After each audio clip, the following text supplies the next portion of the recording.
not surprised, but disappointed, because I think there are several things that we have to acknowledge. Number one, this is an unusual nomination. Unusual, and it's a 10-year nomination. I mean, we decided 50 years ago to reform the selection of the FBI head to make sure that we took politics out of the equation. And so we said 10 years, that's going to transcend at least one president, maybe two, the service of an individual. So 10 years is a pretty long time, and it, I think, merits extra consideration and review. Secondly, the hearing of this individual raised questions that I'm sure a lot of people were surprised about. Why did we spend so darn much time talking about a musical recording, the J6 choir? We did because Mr. Patel basically denied any knowledge of the creation of this musical enterprise and the people who were involved in it. He was very proud of the musical selection, which he was playing at rallies for President Trump, and he was very much involved in calling these folks political prisoners who had stormed the Capitol on January 6th.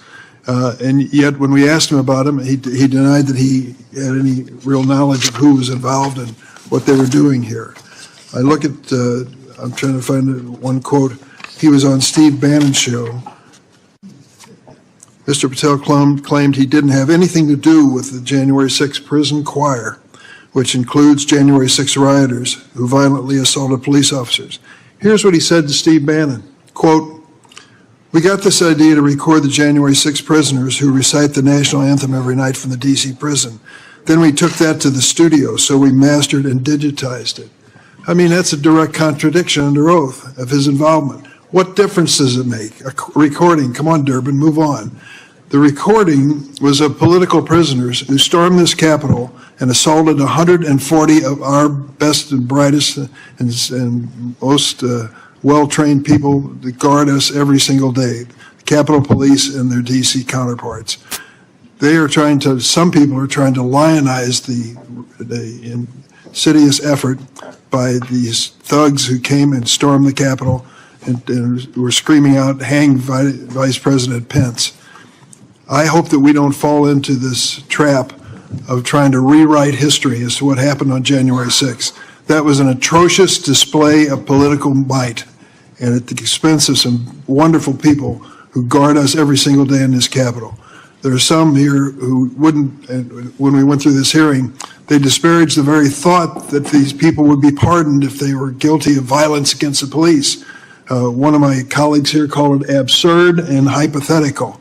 Well, it turned out to not be so absurd. On the first day he was president, and the second term, Donald Trump issued a blanket pardon for all those who had been arrested. Mr. Patel was part of this lionization of these thugs who took over the Capitol or tried to take it over on that day. I don't want history to be wrong or misleading about what actually happened. Now what's happening?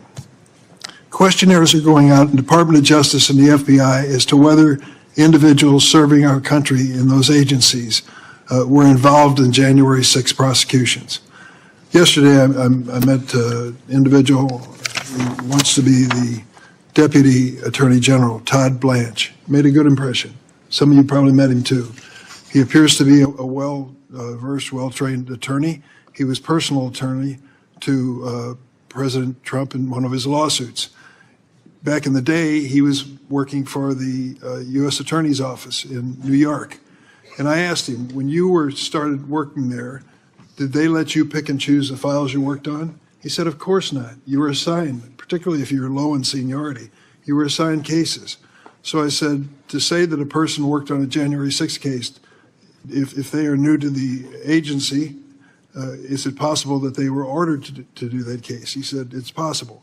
I said, should that be held against him? He didn't think it should, nor does anyone else, I hope. They did the job they were assigned to do. And now we have this kind of survey of the Department of Justice and the FBI to determine who was involved in the January 6 prosecutions. If this is an effort to punish them, dismiss them, or treat them poorly because they did what they were supposed to do as professionals, that's wrong. And I look at the involvement of Kash Patel in this whole episode from start to finish. I read his book start to finish. And I can tell you, he does not have the temperament for the job. And if you're honest about it, you'll join me in thinking that. He is always trying to go after those who disrespected him and wronged him politically and get even with them. For God's sake, to give the most sweeping investigative agency in the United States and the world over to this man to settle political scores is something we're going to regret. That's why we asked for a second hearing on this. I hope that we don't have to do it again, and I hope that some members on the Republican side will think twice on this issue. Okay. Now for the business of the committee. Mr. Chairman. Listen, I'd rather do our administrative business. Then can I speak? I wasn't planning on anybody speaking.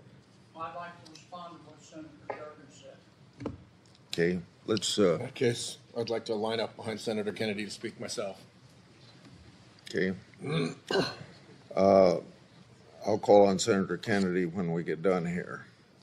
But let's make very clear.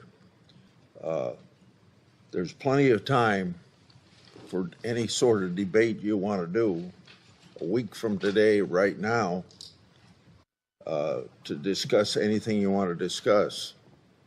This is usually a very short meeting, 17 times